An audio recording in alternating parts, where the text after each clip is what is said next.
GM, good morning. Welcome to the Milk Road Show, the daily crypto show that's like three dudes at a bar with Bloomberg terminals pulled up. I'm your host, Jay Hamilton. It's Thursday, April the 17th. Macro is wild. There's just no way around it. We've got Trump tossing tariffs like grenades. Bonds are wobbling. China's ghosting our calls. So to break it all down today, we're joined by Lord Fed, a portfolio manager out of the UK, focused mainly on trading equities. He's also got a serious passion for macroeconomics. He's the writer of his Substack, which we'll link to. You guys should check it out. We also have Kyle Reidhead joining us today, co-owner and head of research at Milk Road. Why? Because we have been cooking everybody, and we are working on a new show and a new brand, which is Milk Road Macro. So since macro is so wild right now, and since we believe it is such an important aspect of any investor toolkit, we are officially going to launch Milk Road Macro. So every Thursday on the show, you're going to be able to come in and hear from macro experts. We've also got a newsletter coming soon. Hit the link in the show notes. You can get on the wait list and be the first to notified of the newsletter. Today's episode is brought to you by MoonPay. Trade crypto fee-free, fast, and on your terms. It's also brought to you by Coinshift, powering top crypto treasuries with their yield-bearing stablecoin CSUSDL.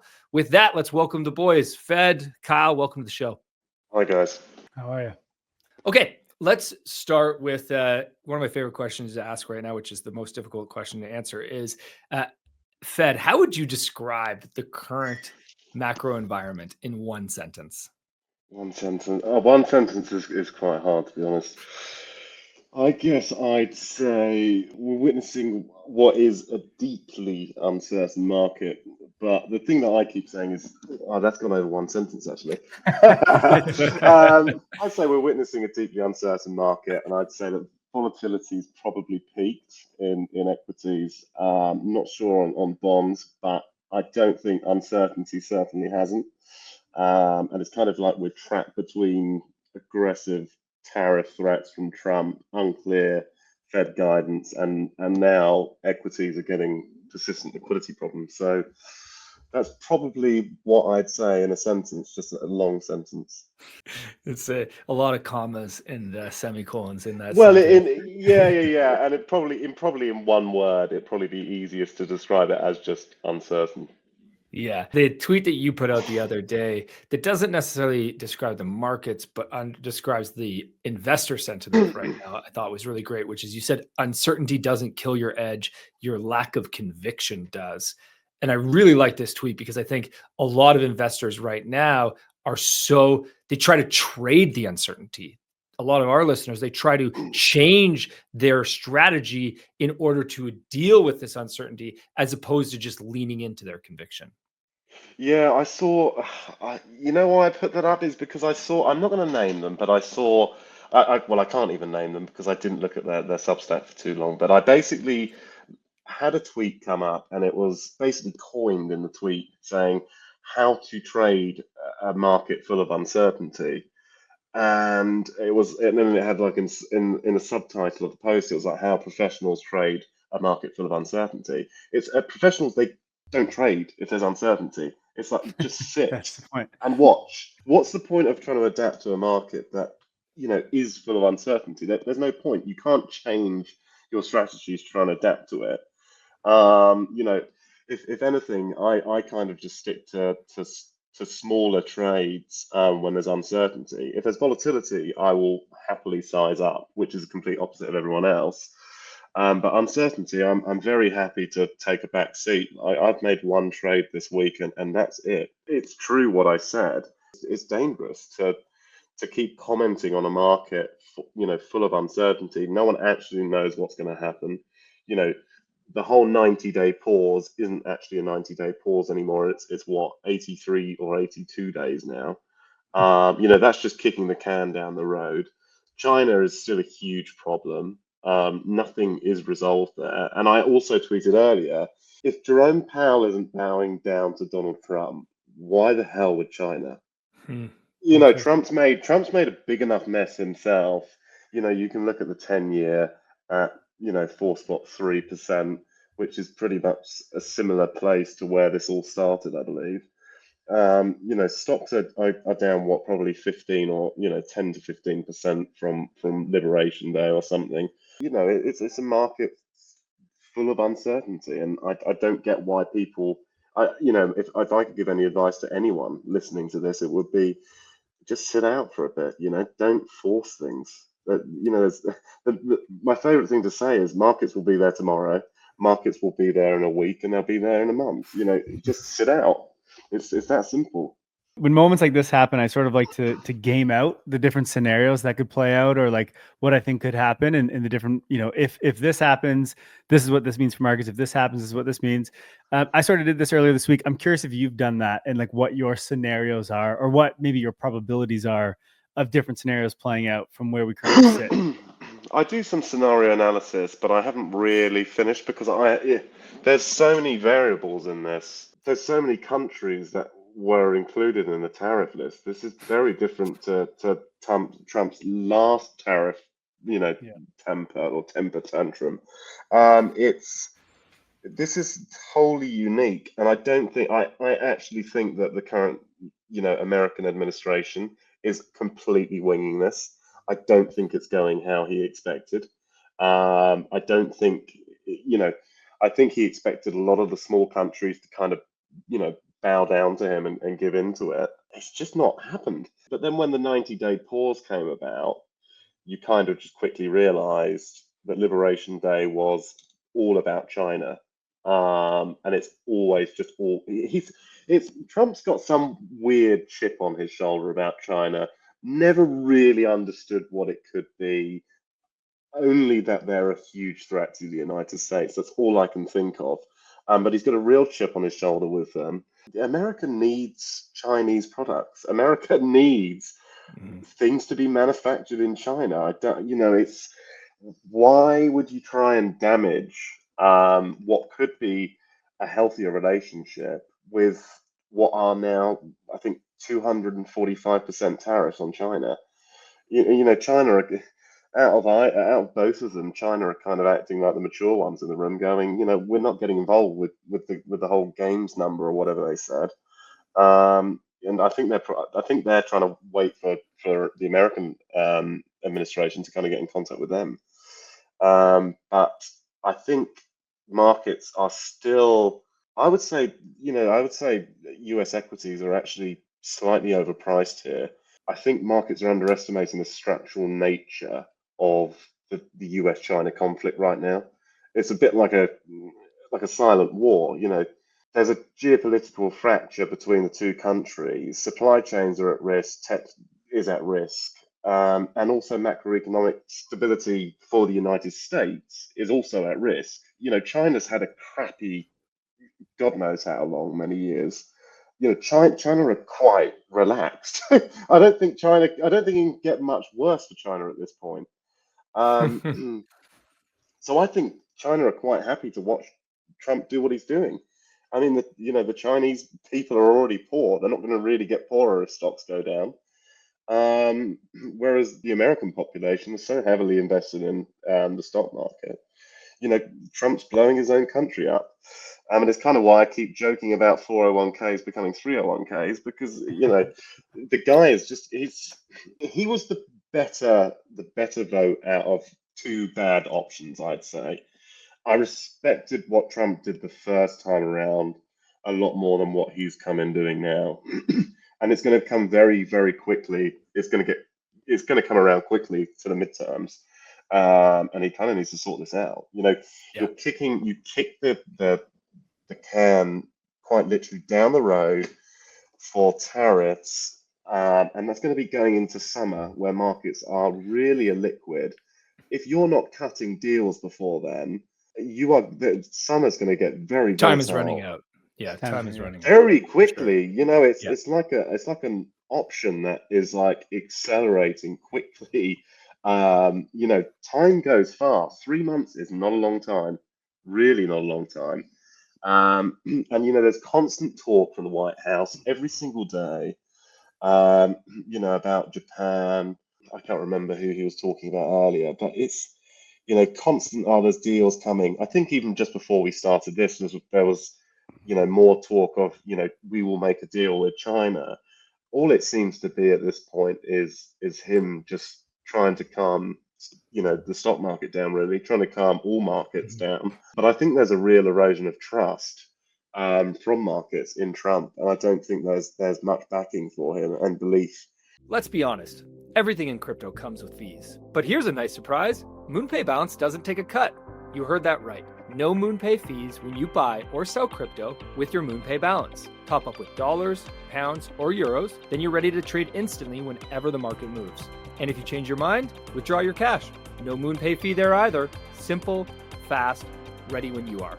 Check it out at milkroad.com/MoonPay. Disclaimer, network and ecosystem fees apply. Do you think that we are judging the results of what he's doing too soon? Like Liberation Day was what, like 12 days ago or something, not even, which is wild. Feels like it's been forever. But it hasn't been that long. And it's like, I just think of my assumption, what he's doing, and I'm not saying he's doing it the right way or not. I don't know that there is a right way to do what it is, and what he's actually doing, I don't really know. I think I agree with you. It's China. He's trying to gain dominance over China. I think he's trying to use a bunch of other countries, 100 whatever countries, there's whatever the number's at today, to basically come together, form an alliance, and like go to China with a new trade deal. Essentially, I think that's like his end goal of all this. I don't think he's trying to bring like manufacturing of iPhones and Nike shoes back to the US. Like that's obviously not happening. But I do think he's trying to bring some manufacturing back for things like energy, AI, etc.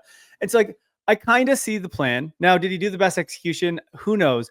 But I also think of like anytime I've been in like, let's say an acquisition deal or a big deal or a big negotiation, like to those that are not in the negotiation and to the other side, there's a lot of unknowns and uncertainty because you have to do that. You have to keep what you know and your thing. You have to start high. I get that, right? This is a bigger deal. Like you can't. For sure.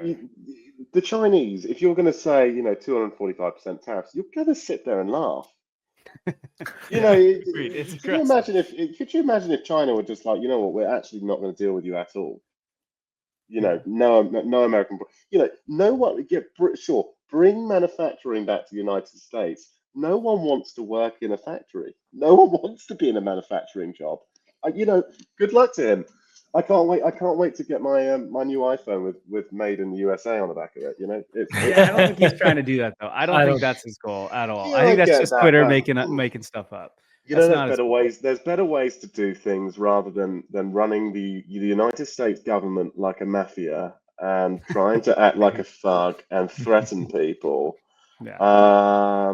If you want to cut a deal with China, don't use every other country pretty much in the world as a pawn. Just fly over to China and deal with it that way. I just find it wholly unnecessary what he's done.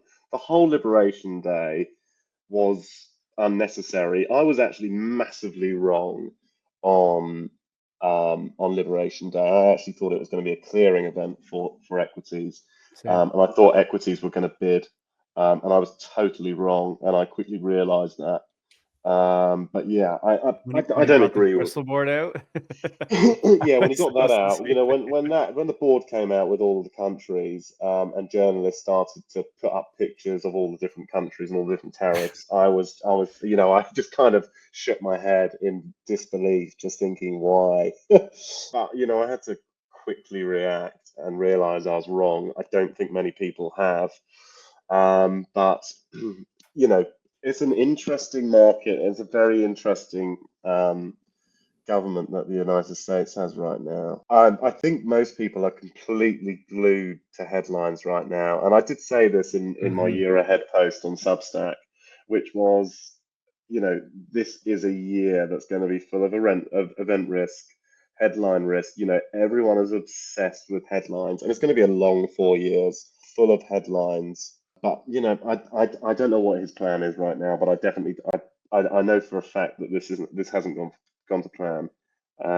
So let's I think Jay's got a ton of questions on macro that we're going to ask in a sec. Just before we do, one of my opinions right now is basically we're not really going to get a big move in markets until either two things happen. One, we get a resolution here, or the opposite, we get an escalation and we go the other way, or the Fed steps in. Neither of those are happening today, and so we still are just like in the Fed won't step in. I don't think so either. Agree. Fed Yeah. independence is important, and it's never going to happen where the Fed are going to listen to him. Jerome Powell has got a mandate. Jerome Powell's got a job. Yeah, I said this to some. I've got some lifetime subscribers who paid a one-time fee, and I talk to them as a group all the time, and I have conversations with them.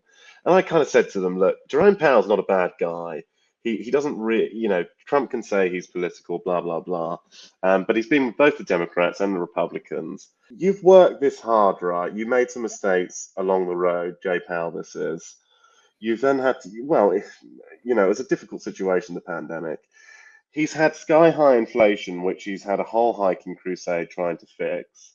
You've gradually brought inflation down to a healthy point, and you've now got some loudmouth orange dude screaming about tariffs, screaming at you, going, you need to cut rates now. And, this isn't even like a one-time thing. It's regular. And even, I think it was earlier or yesterday, I can't remember, there's so many headlines where he said that, his termination, Jay Powell's termination couldn't come around any quicker. I think, maybe I'm in a different world, but I think Jerome Powell's done a brilliant job. And when he was behind the curve, he made the right decisions to quickly get ahead of the curve. Some of that is being bullied by markets. The cut late last year, again, questionable whether that was markets dictating what he does or if that was the Fed's decision. But other than that, I think, he's done a great job. And one clear thing that he doesn't care about is Donald Trump. And I think he's going to do things his way, and hopefully the right way. And I think holding rates where they are is the right way. But I definitely know that the market's pricing in. I haven't got work up on Bloomberg right now, but I think it's 4 or 5 cuts, maybe 4. I think cuts it's like 3. Year. It's just it's between 3.5 and 4, right? Oh, now. is it? 3.8 or something. I haven't got it up right now. I've kind of lost. I lost a bit of care on rate pricing recently when there was 5 cuts being priced in for this year. I wanted to trade it, but I was just like, you know what? I'm not that bothered, and I don't want to get inside a huge short squeeze or anything like that. I want to come back quickly, Kai. I want you to finish your thought, and then I want to actually talk a little bit more about Powell and the speech he just made yesterday, and touch on that quickly. But Kai, you were mentioning the scenarios that you see playing out here, and yeah, you not even scenarios. The first one. More just like I feel like the market isn't going to move either way until we either get a resolution or an escalation or Fed. And I agree. I don't think the Fed is going to do anything crazy. So I don't think that's on the table now unless like things blew up. But I think we're kind of fine there for now. It doesn't appear they are. And so I feel like it's like we're kind of just waiting, which goes with the uncertainty you said. We need some sort of certainty first. Which way are we going here? Are we going to get this resolved in the next couple of days to weeks to months? Or is this going to escalate and turn into like a crazier war? And I think there's this whole macro storm brewing behind it, whether you think financial conditions are tightening or loosening or inflation, this and that, like that's all brewing. And I feel like coiling up certain assets, but nothing's really going to move until we get the answer of, are these tariffs remaining or are they going to be reduced significantly or removed fully? Do you kind of, are you on the same camp there, or like, do you think tariffs just own everything at the moment until we get some certainty there? I would disagree with you, actually. I think markets are in for quite a choppy ride. Part of me thinks, there's possibility to consolidate, but with liquidity how it is, I look at a lot of, top of the book depth on the S&P, and, we're floating around, 1 million to 2 million on that. And markets are genuinely illiquid right now. And with earnings around the corner, I reckon it could be quite volatile during earnings season. But I think we will be, in a way, consolidating. So we're on this similar length. A similar wave band here, because I would say that we're consolidating. We'll probably be range bound on the S&P, maybe 500 points or so. But my main thing is that if there's no clarity, if there's no further clarity as weeks go on with China, this market will just trend down. I don't think people want to park money in the United States right now, and I think that theme came about earlier in the year, especially when Euro stocks was rallying. I think people have opened their eyes after several years of US exceptionalism and that trade working. that there are actually different stock markets in the world. And I think people have actually realized, well, you know what, maybe I can diversify. Maybe I don't, maybe there is another country outside of America. Which is Well, why everybody listening to this is just investing in crypto. So they're thinking, what does it matter? There's no country. I'm just global. yeah, for sure. One thing actually that's funny though is that I still don't know much about cryptocurrency, and I always get asked about it, and I'm just, I had someone on Substack yesterday. They asked me a good question, but I couldn't respond to it because I just don't know. Send them over to us. We'll answer it for you. That's why you're our macro guy and we're your crypto. They said, do you believe the digital gold, and then put in brackets Bitcoin rhetoric? And I was like, not really. I was like, I don't know. I just don't. Interesting.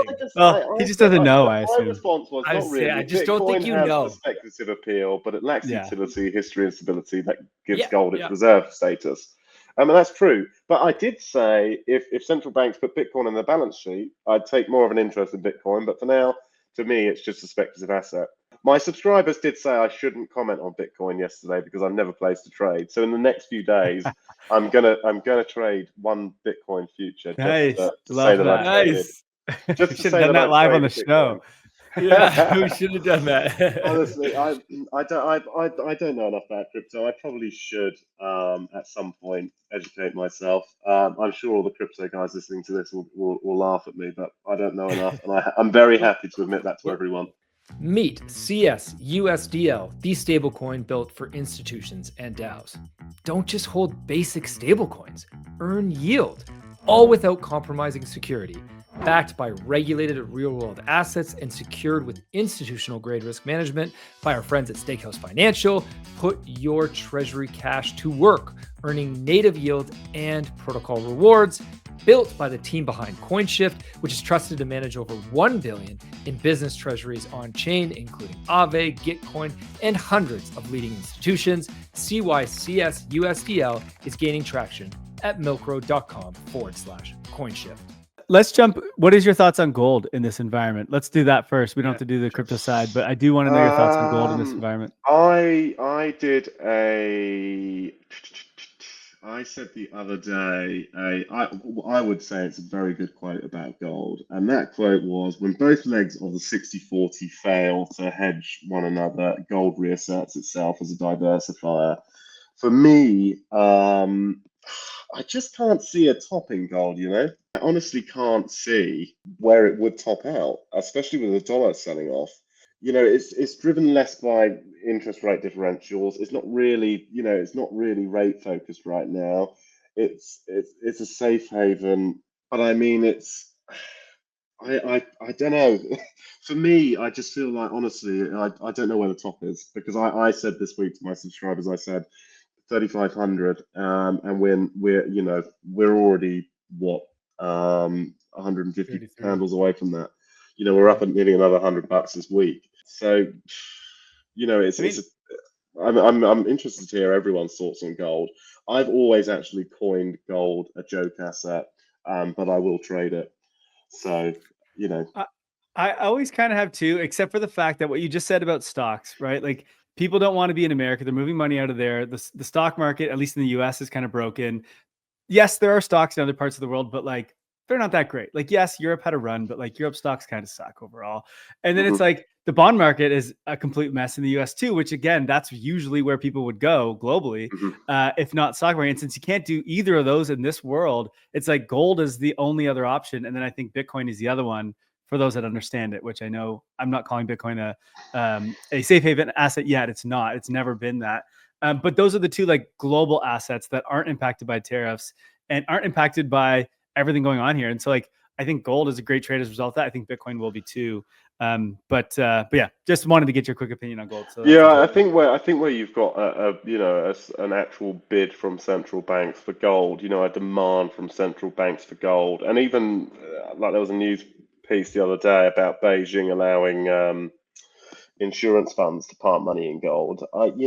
Structurally, gold is very bullish, and I completely agree with you. And it's basically what I said: when a 60-40 portfolio is not working, you need to diversify from that portfolio.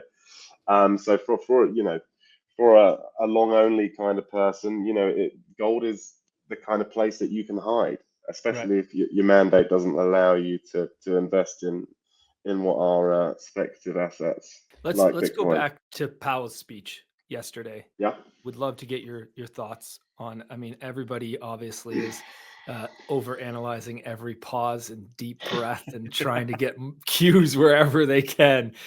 What did you take from his speech yesterday? I thought it was very clear what he was saying. They can afford to wait. The Fed's on hold, and until they see anything else. I think the headline was he was well positioned to wait for more clarity in the future or something like that.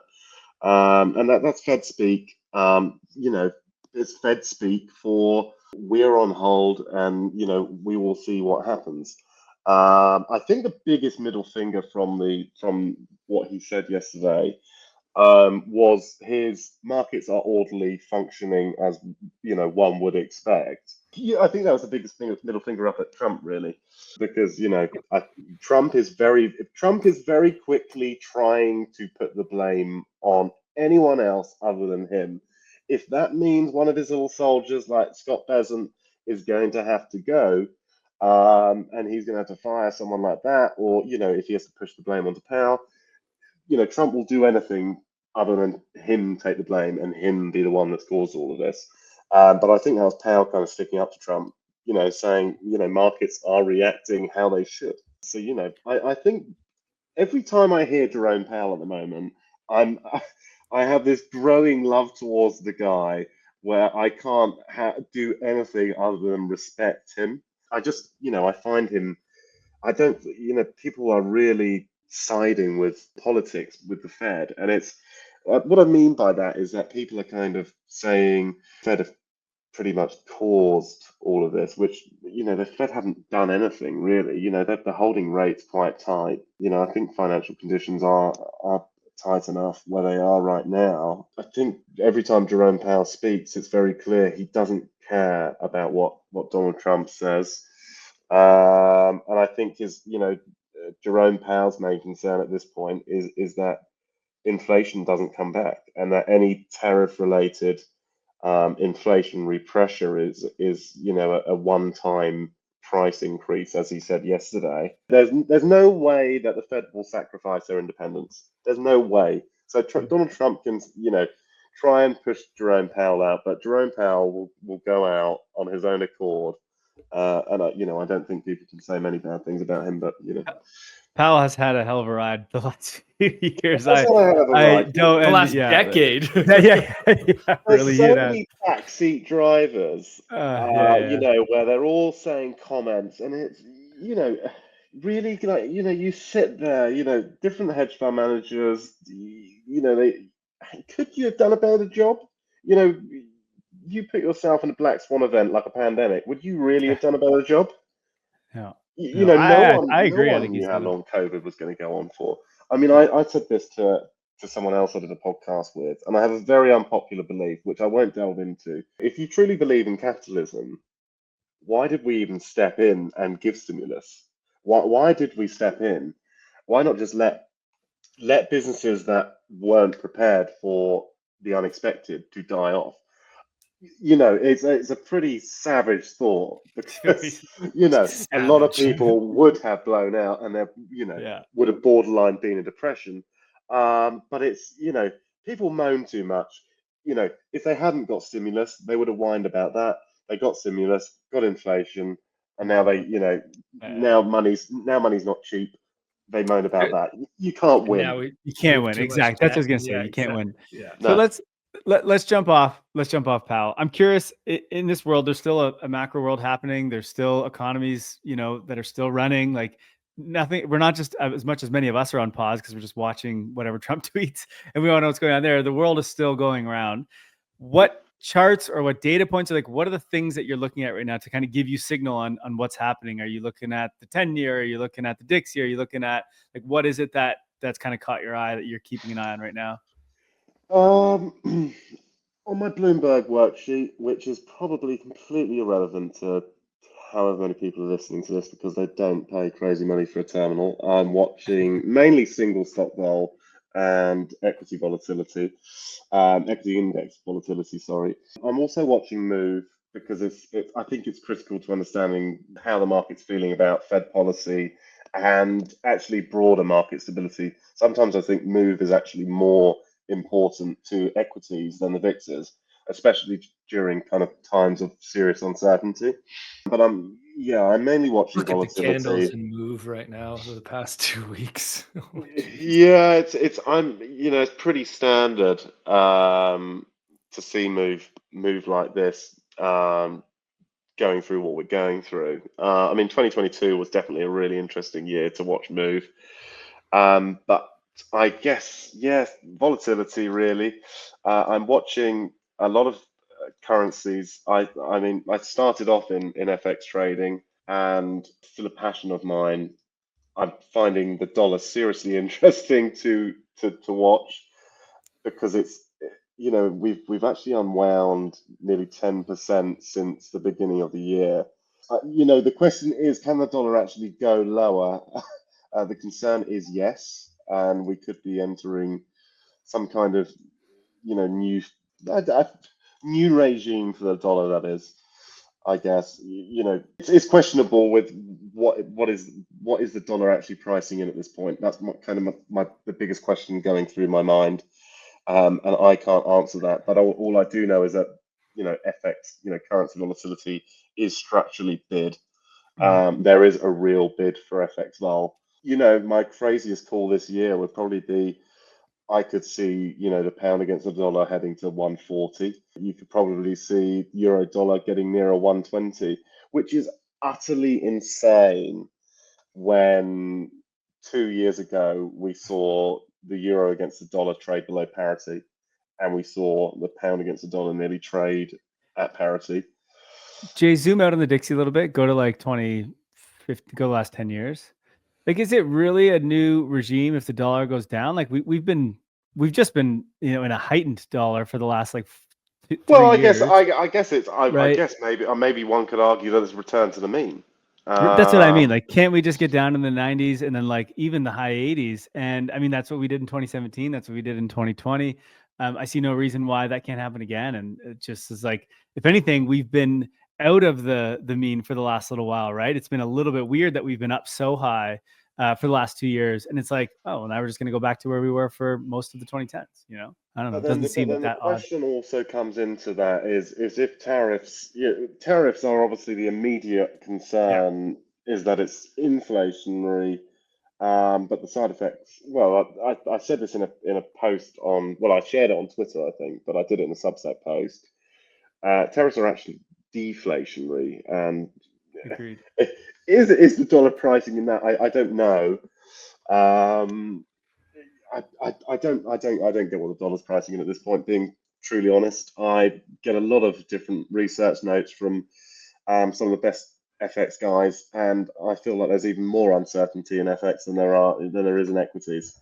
So Here's a question for you. If you think the tariffs are deflationary, which I agree with, by the way, they're deflationary. Why are you not bullish on the Fed lowering rates? That's a good question Like, why for don't you think sure. Because for the deflationary side effects of tariffs to come in would be for quite some time. I would expect the Fed to. I don't expect the rates in the US to get back to 0%, right? I think Agreed. you're going to have money costing something for a long time. I would expect that potentially we would see rates around 2 to 3%. That's much further down the line, I guess. That's So what I'm trying to say. do you think, let's talk about, we've got 3 meetings coming up. We got May, June, July. Do you think the Fed, I want to hear from both of you. Do you think the Fed cuts, and do you think they end QT and maybe start QE? 3 questions. Cuts, end of QT, starting QE. Those 3. What are your thoughts on? We're not going to be starting QE, no. We're not starting QE. I think it's most. I personally think that we'll probably see a cut in July. I don't think we'll see a cut in June. We definitely won't see a cut in May. That will be unchanged. June, probably unchanged. But I believe that June pricing, looking at WERP right now on the terminal, June is pricing in a cut. So if you, yeah, I mean, I would cut that. I would definitely fade that pricing because I don't think we'll see a cut. Jerome Powell said yesterday for himself, we've got time. And I think that that's a bit more time than June, unless markets really force them into a place where they have to. So yeah, I mean, going back to. Oh, actually, should we hear what your thoughts are before Kyle, what I do you go on to think? what I'm saying? Yeah, look, I think QT probably ends. QE, I don't think I agree with you. I don't think they start that. And I don't know if I don't think we'll get a rate cut in May, although I think he could cut in May. I don't think he will. Whether that's because, Trump is trying to force him to, and he's kind of just like, no, or like he just actually doesn't need to. I don't think it's that we're not as bad as I think it seems out there yet. And so that's why I don't think any QE is going to come. The only thing I would say is like, even without tariffs, I think inflation was heading much, much lower. And so like, I don't know. I think there's definitely becoming room to cut. And then I do think, I mean, obviously tariffs now have just completely slowed growth. And so like inflation's probably going to continue to tank for a little bit here. And then we'll see, maybe it does pump because prices need to go up. I'm under the impression that this tariff, like at least at the level it's at right now, isn't going to stay. I think they're going to come to some sort of resolution, or Trump's going to back off, or China's going to back off. Like something's going to happen in the next little bit here. And I don't think we're going to have 250% tariffs on China for like the foreseeable future. That just seems so insane to me. But It's just completely illogical, isn't it? exactly. My argument with deflation has always been that global economies, they need deflation.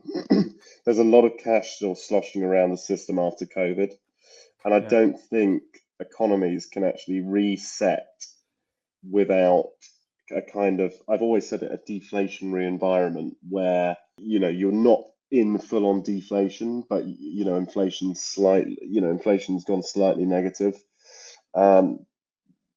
That's my belief. I think slightly in a way, maybe, central banks are kind of trying to induce that. I don't think Europe and the UK are doing that. The UK can't afford to do that, and I won't bother delving into that because my thoughts on the UK economy become political.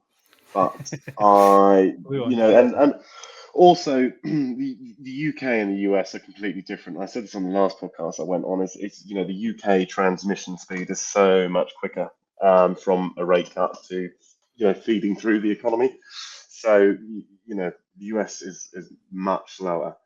Yeah. But I guess one could argue that Jerome Powell is keeping rates high for as long as possible to try and get inflation as close to zero as possible. Maybe I'm completely wrong on that. That's kind of been my crazy view for some time. But he's not in a rush to cut, that's for sure. He hasn't needed to because unemployment hasn't been that bad. It's like it hasn't really been that. There hasn't really been a need for him to step in. So I fully agree. Okay, last point I want to hit on before we wrap up here is I want to touch on a little bit more of what you said, Fed, around you talked about this early in the episode of if nothing happens here, if we just continue as we are and we don't get any change to the uncertainty, any change in the tariffs, then do markets start to accept this, and do we see a downward spiral? And you put out a post recently where you talked exactly about this. You said when markets lose confidence, they don't wait around for proof. They were right. They created the very crisis they fear. And you talked about a history lesson in the past when Smooth-Hawley had this same thing happen. Can you walk us through what happened in the past and sort of teach us this history lesson? Because I think there's something to learn from this.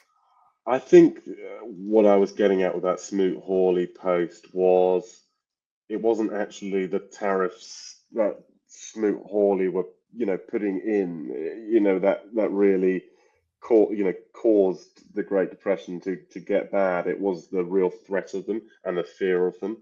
And I think that's what's dangerous about what we're going through right now. No one actually has any clarity at this point. The only people that are in the know are the White House and, Trump circle. China play the long game, and there is a real threat that we could be looking at years of negotiations which, that's not a high probability event, but it's, there is a probability that this could go on for quite some time.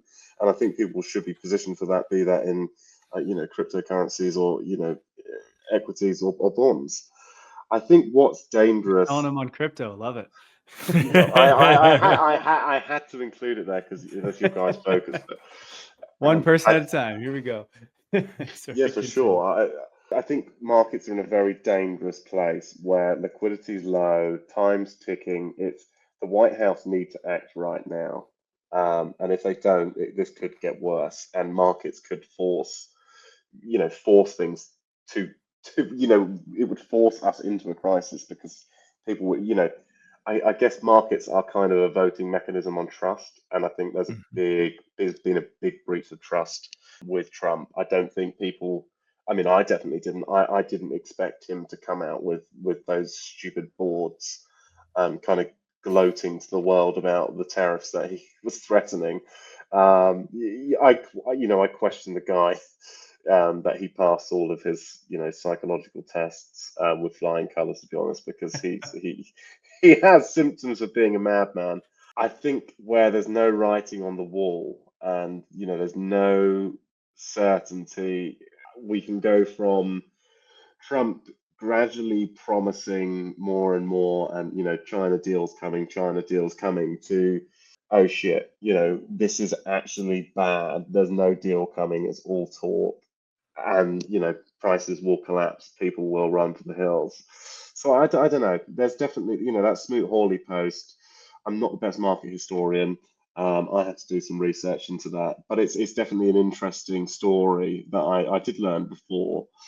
But it's it's interesting to see what has happened in history. I don't expect history to repeat to the level that it did, but if this continues and we don't get the promises that Trump's giving us, that I am going to make a deal with China, there's loads of countries coming in to make deals. If people don't see those deals coming to fruition, I do fear that this market is heading. The S&P is heading towards mid 4,000s. If there's no deal with China by summer or by the end of the year, I wouldn't even know where we're going to start heading then. But for now, like we said earlier, I reckon we're going to be range bound for a little while, depending on earnings. I think earnings estimations, expectations, sorry, I've been talking for too long. They're quite low. So it's going to be an interesting couple of months, an interesting year, an interesting couple of, an interesting 4 years. But for now, I think markets are still in a place where they'll be sold. That's my gut instinct here. Kyle, final thoughts from you before we wrap?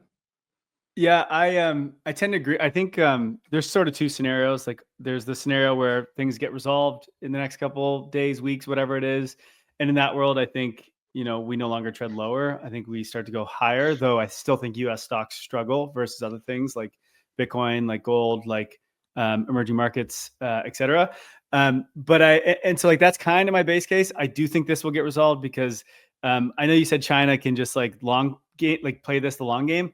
I really don't think they can because a lot of their economy relies on US consumption. And so like 250% tariff is basically going to turn this into like a halt, right? Like trade into a halt. And so like, it's going to be very problematic. And I think China's not in a good place already. As you said, this is only going to make it worse. So both countries' economies will be really bad if this pertains. And so like, if this sustains, sorry. And so I think they're both incentivized to figure this out. But there is definitely a real scenario where scenario 2, which is this doesn't get resolved and these 250% just remains in China. If that happens, like, I think the stock market is just going to, like, I think right now the stock market's holding up on hope that this does get resolved. And the moment we learn like this isn't getting resolved, I think we're going to see a disaster. Like the ISM is just going to crash. Like inflation is going to go up like crazy because we're going to have to try and build our own things in our own countries, which like that's going to take years to figure out and probably never level out prices. So like it is a very bad scenario if this doesn't get resolved. And in that world, I think stock market crashes big time. Maybe the numbers you said, maybe even worse, especially in the US, for sure. Probably everywhere. Though I would say probably the in that world, that's when the Fed does actually step in. And I don't mean just the Fed, but central banks all around the world. That's natural. That's different. Yeah. It's more like in that world, I see almost like a COVID response where rates do actually, I agree. I don't think rates go back to zero. Although in that world, I think rates would go back to zero because they're going to have to fund the remanufacturing of basically everything. Cause there's no way that anyone's going to work with 250% tariffs. So that is a bad world that I hope we don't go to, but it definitely could happen. It's just, in my opinion, it's a much smaller probability than scenario one.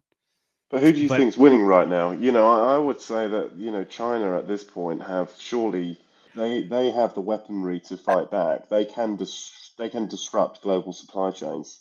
yeah, If Trump really wants to play that game, they can they can cause another wave of inflation by themselves. I mean, I That's a don't know real who's threat. winning, and I would just say like I don't think any of us know who's winning. I think people who hate Trump because Orange Man bad think that China's winning, and then it's like people who don't hate Trump are like, oh, Trump's winning because pro America, and like I'm neither of those things. I don't care about Trump, and I also like I'm not pro Trump. I'm not, I don't hate Trump. I don't Neither am really I, but care. Yeah, I would put it more on the Chinese side. I think China have got more control of the situation. I, I think they're both China are sweating. barely even talking about it. Trump's the one who's sweating. Trump's the one who's talking about it all day, Yeah, every day. There's not a day where he can't not but say China. yeah, I mean, China isn't as, loud as Trump is. Like Trump is the loudest Yeah. person we've all ever met. So of course Trump is going to be louder about this. I think they're both sweating, and I think they're both going to try to figure something out because neither of them are happy right now. And so, but who's winning? I don't think any of us know except for Trump and the Well, president of China. And I maybe think in the that's it. future Trump shouldn't kind of come up with some self-inflicted trade war. That would be the best decision, wouldn't it? Yeah, yeah. I think world would be a little bit different right now if that was the case. Yeah, I think lots of things would be different right now, and a lot of But things would be different, especially markets, that's for sure. yeah, but you know what? It would probably mean more of the same. And is more of the Oh same what we yeah, but wanted? Like, I'm not sure. Again, I don't agree with what's happening here. I don't necessarily love it, but like, I also think that what we had before wasn't working either. And so, like, something's got to change. Now, was this the right change? I'm not saying that it is, but I think I'm not totally upset that something's changing. I just hope that it changes, the right way, obviously. it's all just noise in the end, actually. Exactly. Government 100%. governments governments don't actually change anything. The US's debt is only going to keep growing. Exactly. Nothing's going to change. It's all it's like markets. It's all just noise. It really is. It's all just noise. So there's the wrap up right there, because that's actually, it's funny. Out of all the disagreements you and I had, the very end of it all is no matter what, debasement of fiat currencies is happening, and thus scarce assets must go up. It's just that's all there is to it. Which Yeah. time zone that is, or which time length that is, I don't know. Obviously, it depends on the different scenarios, but like as much as things might change and there's a lot of noise, nothing actually is going to change in the end. We're still going to get more debt. Yeah, you're still going to end up with more debt. Yeah, Stocks will 100%. stocks will gradually keep trending higher. $100%. It's too much noise for what it's worth. But markets needed an excuse to clear some people out, and markets got that. Yeah. But I think people have been blown out in a serious way recently. Yeah, agreed. All right, well, let's wrap there. Fed, thank you so much for joining us today. Really appreciate your time. Everybody will link to Fed's Twitter and his Substack so you guys can check it out if you want to learn more about his takes and his views on macro. Really appreciate your time today. Kai, thanks for joining us as well. Thanks, guys. That was awesome. Great conversation. Yeah, Fed. thanks for having me. Thanks for listening in, everybody. Have yourselves a wicked awesome day. We'll see you guys back again tomorrow. Thanks for listening to today's episodes, folks. Before I let you go, I want to tell you about a great new documentary that just came out. It's called Vitalik, an Ethereum Story. It's available on Apple and many other streaming platforms right now. You guys got to check it out. Great documentary that really dives into, I know Ethereum is down bad right now, and it is not the most exciting token in the space, but it is fascinating to watch this documentary and learn about Vitalik and his background and the founding story of Ethereum and why he started it and the original mission and vision. It really gives you an insight into Vitalik, one of the leaders in our space and one of the greatest builders in our space. So highly recommend you guys check it out. Hit the link in the show notes and you can watch it today. As always, if you liked today's episode, please hit subscribe and make sure you follow us so you don't miss out on the next one. There's also a link in the description to our free 5-minute daily newsletter where we simplify crypto for you while making you laugh. And if you're willing to step up your crypto investing game, we're going to also leave a link for Milk Road Pro. You get access to our portfolio where you can see exactly what we are buying. This is your #1 resource to help you invest successfully in crypto. One final note, this show is for educational purposes only and nothing we say is financial advice. Investing in crypto or any asset is risky and you should never invest more than you can afford to lose. Thanks so much for listening in, my friends. Have a wicked awesome day.